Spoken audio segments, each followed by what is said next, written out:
The ability of human beings to survive and even thrive on this planet hinges on how good we are at reimagining and reshaping our future. Throughout the corridors of time, our transformation from hunter-gatherers to inventors to space travelers show a continuing narrative of vast imagination and creativity. And in the next 2 days, much of that open-mindedness will be put to the test as you discuss and perhaps debate in this important forum the fine points surrounding the critical questions humanity faces today. Reimagining the future is a critical conversation at this specific moment in the history of our world. We are facing a major turning point as we approach the so-called Fourth Industrial Revolution. And we all know that these kinds of planetary changes have always been accompanied by social unrest, institutional upheavals, and chaos. The outcomes of the changes we face are not yet written in the stars. We may emerge stronger, or we could end up divided and distrustful. That is why this forum is momentous. What we talk about in this podium and in smaller group discussions could solve many of the world's intractable problems. My prayer is for these discussions to take shape into real movements so that our reimagined future becomes one that is full of hope and potential. Before we talk about robots and artificial intelligence, let us trace the velocity of innovation since man first discovered fire. From the hunting-gathering stage, it took millennia for man to invent the steam engine, the press, and the telegraph. The tides that brought mechanical production and factories in what became known as the first industrial revolution in the 1800s. But then, it took less than 150 years after for Henry Ford to mass-produce gasoline-powered cars, and for electricity, radio, and telephones to radically change people's way of life. Then in around 20 years, we booted up the first computer, and people learned how to send emails, as well as go to the moon, make mobile phones, eradicate diseases through innovations in biotechnology, among many other things. These things seem to have happened only yesterday, and yet, here we are on the brink of another industrial revolution. Around 40% of the world's population today lived without computers and smartphones at some point in their lives. That includes me. But to survive in this age, we need to wrap our brains around concepts like artificial intelligence, machine learning, self-driven cars, passenger-carrying drone aircraft, seeding alien worlds with earthly organisms, and terraforming. Futurists talk about music as an implanted chip in the brain, or chair as bionic trousers that you can wear and just lean back on. I cannot help but be awed by today's discoveries, since to tell you honestly, I am still trying to figure out how Instagram story works. Today's audacious, exciting, and amazing world truly aims to make the word impossible obsolete. All that we know, all that we wear, are being challenged. Klaus Schwab, former founder and executive chairman of the World Economic Forum, has said, and I quote, "We stand on the brink of a technological revolution that will fundamentally alter the way we live, work, and relate to one another. In its scale, scope, and complexity, the transformation will be unlike anything humankind has experienced before." Close quote. At the cusp of this huge change, I believe we are either one of two things, excited or afraid. There is value in choosing the light of hope instead of darkness, but there are reasons to be concerned. With all the brilliance of the human mind and the wealth that mankind's innovations have generated, we still have not made a big dent in solving hunger, poverty, inequality, terrorism, violence, and war, among many other problems. Sure, these are complex issues, but they should not be impossible to solve. We must look at these problems with more urgency because they have given birth to so many ongoing crises that have created mushroom clouds of suffering everywhere. A world divided, social unrest, anger and frustration, widespread distrust in the institutions that have long served the human family. Do you see the dichotomy we find ourselves in? Machines are ready for the next stage, but it seems humans are not. If I were to reimagine a future so full of exciting innovations, I propose this, that we must think of humans, especially those who are poor and marginalized, in every decision that we make, big or small. Because if you think about it, not all the wealth in this world and not all the tech can save our world from the boiling wrath of the masses that have been left behind by progress. Swaths of population have found a platform to let the world know that inequality and exclusivity are no longer acceptable, empowered as they are by the internet and the smartphone and the digital tools of the third industrial revolution. Their anger is fueling wars, both physically and digitally, and evil forces are harnessing this wrath for selfish ends. Such was the message of theoretical physicist Stephen Hawking just before he passed away. This is why we must not make the mistake of measuring our success in terabytes, and instead refocus on the human condition. Hunger and malnutrition, mortality rates, literacy, peace, social cohesion, the greening of the world, you get the idea. We have always talked about and have in fact targeted 17 social development goals as universal goals meant to end poverty, protect our planet, and ensure that all people live in peace and prosperity.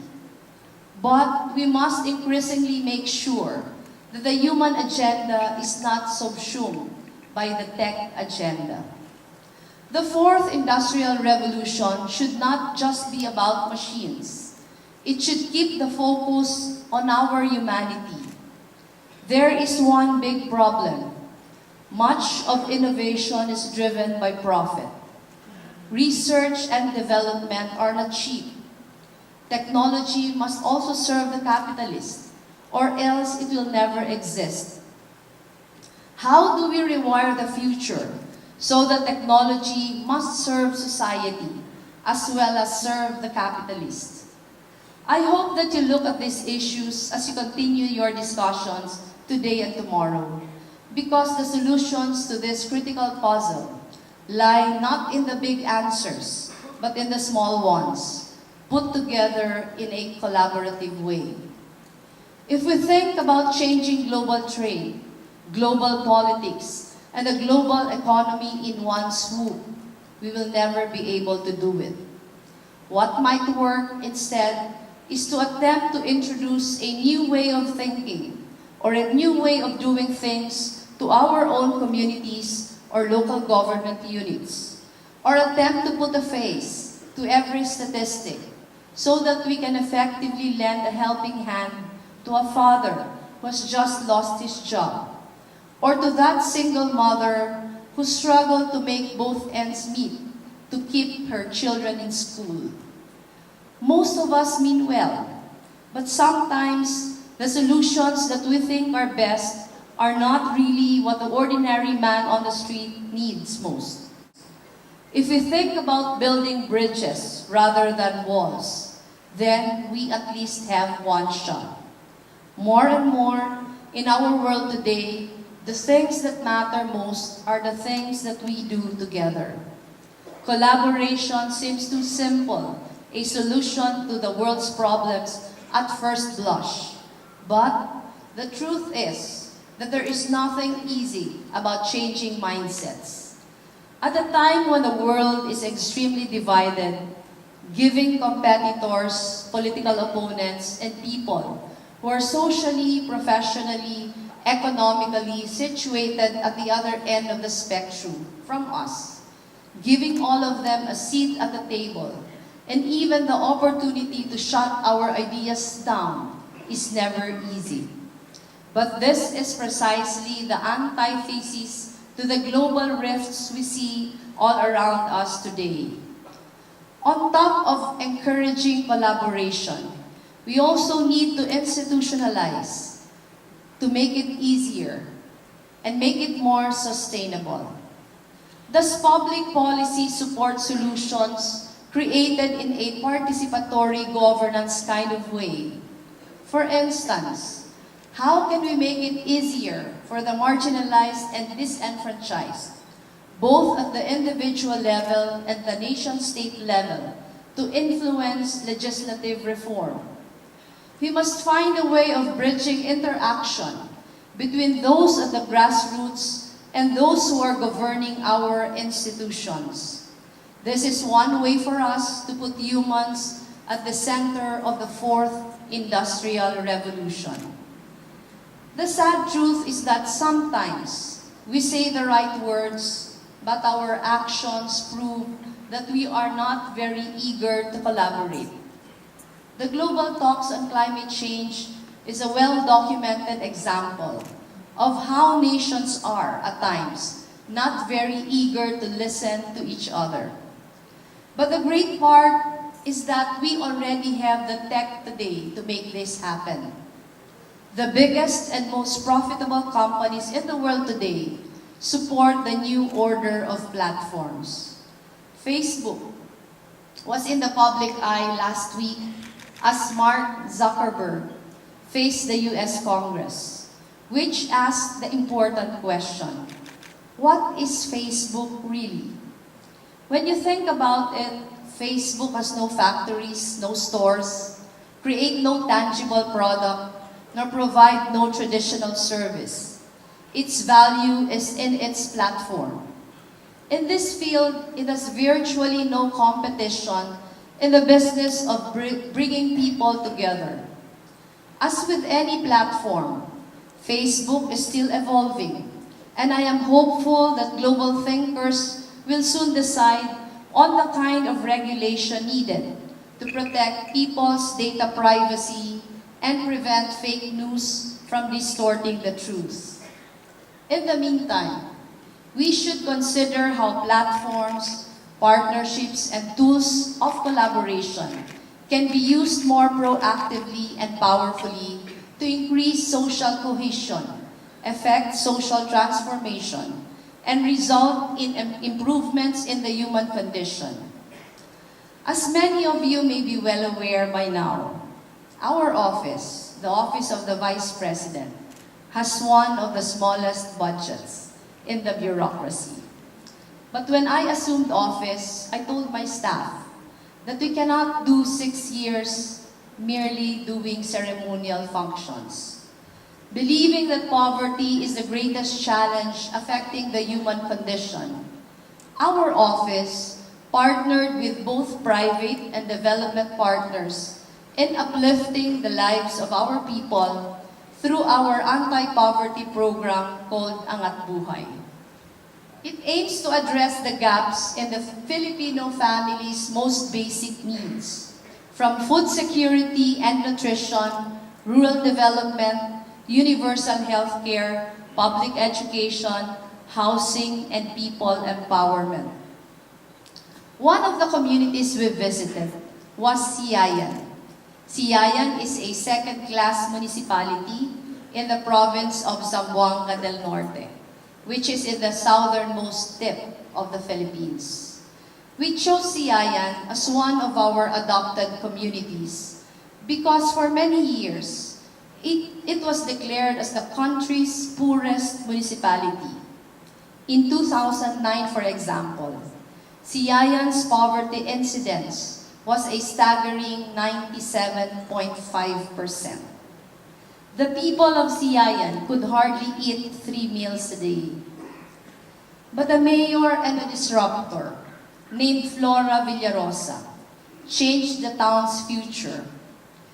In 2016, we started introducing Siayan to our Angat Buhay partners.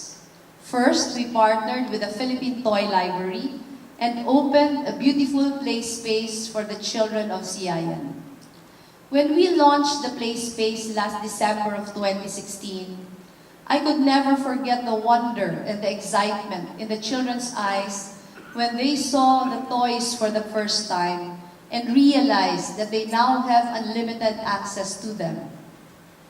We also have an ongoing feeding program for more than 800 children in partnership with Hapag-asa. We found out that several school children from Siayan National High School live at least 6 to 10 kilometers away from school.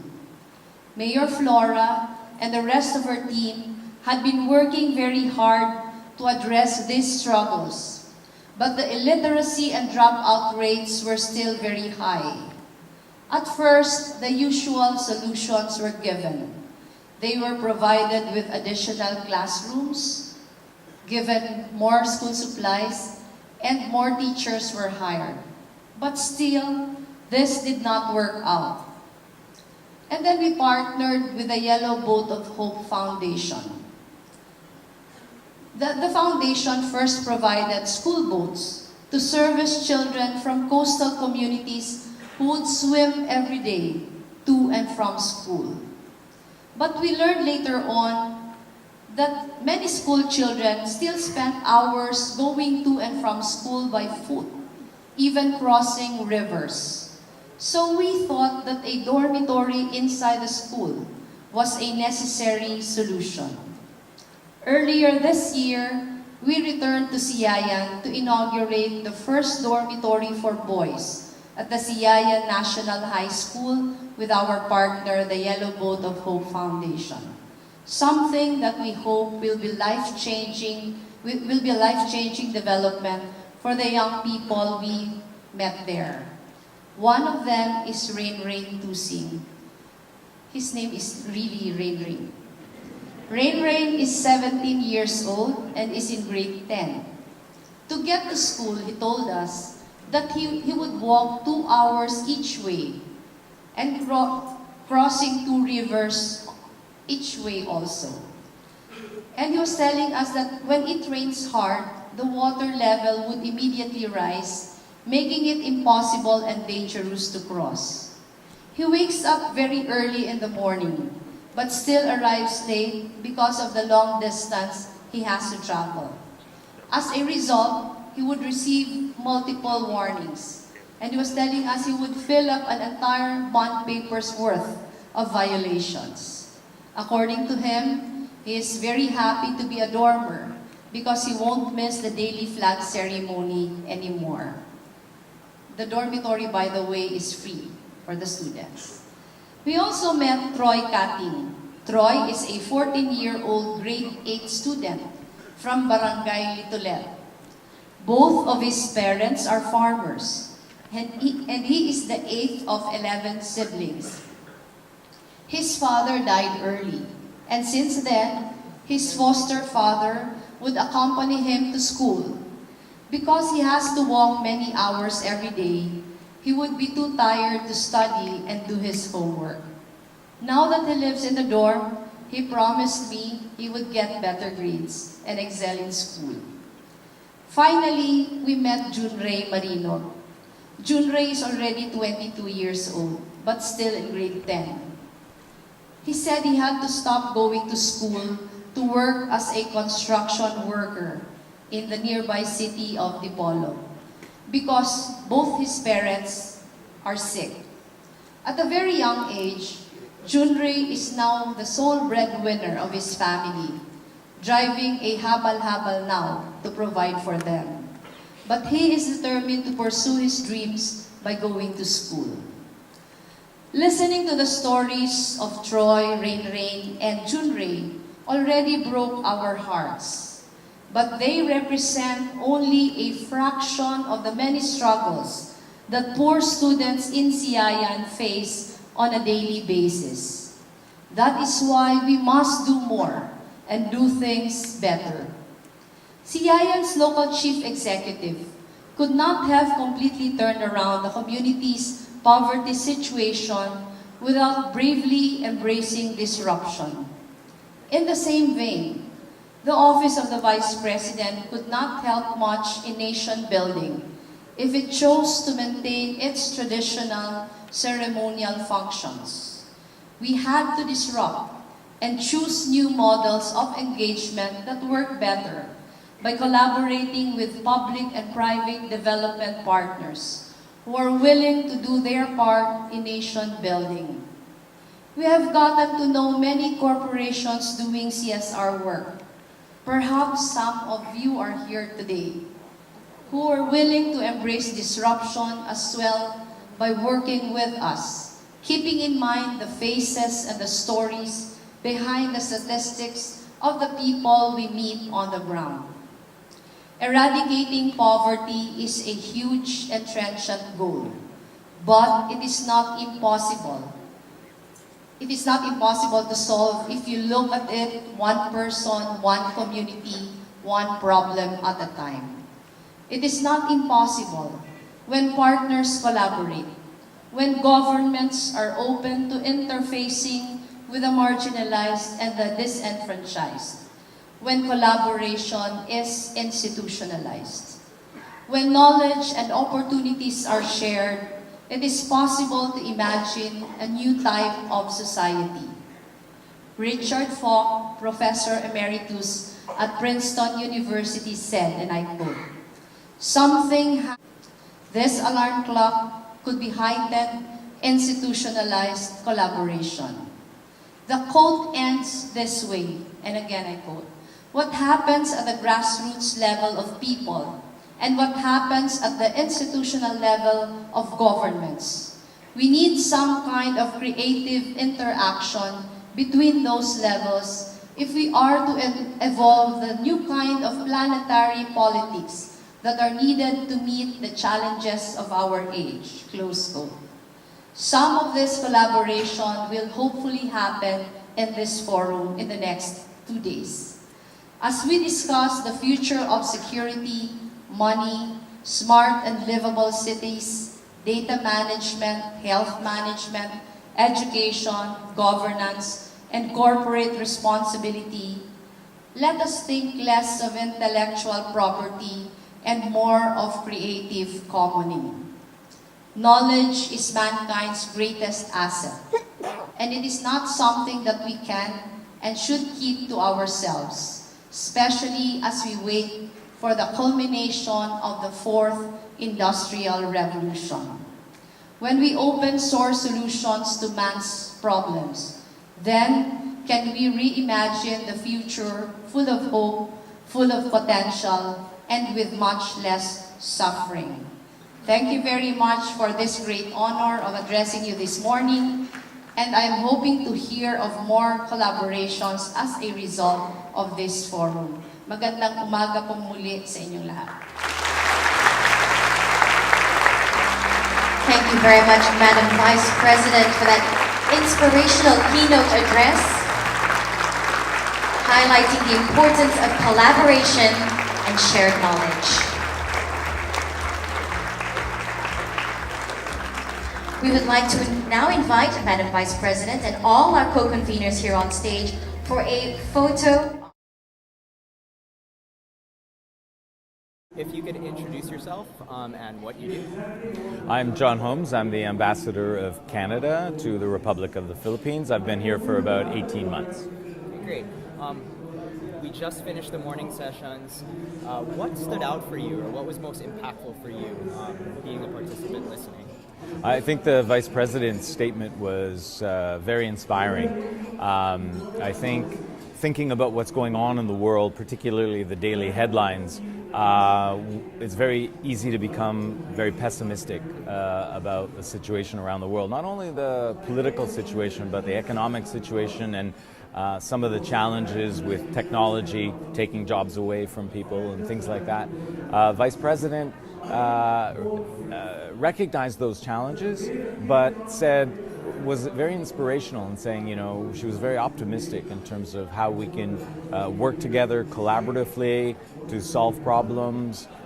She talked about working collaboratively to tackle poverty, to tackle disease, and to empower young people, particularly women. So these are all Canadian priorities, part of our feminist international agenda, so it was music to my ears. But what I want to stress is how positive she was about it, and I think that's what the world needs, is leaders who can be thinking ahead, recognize that there are challenges, but not be pessimistic about it, be optimistic. That being said, that it's so easy to be pessimistic, how do you see the future? Is it going to be bright, bleak?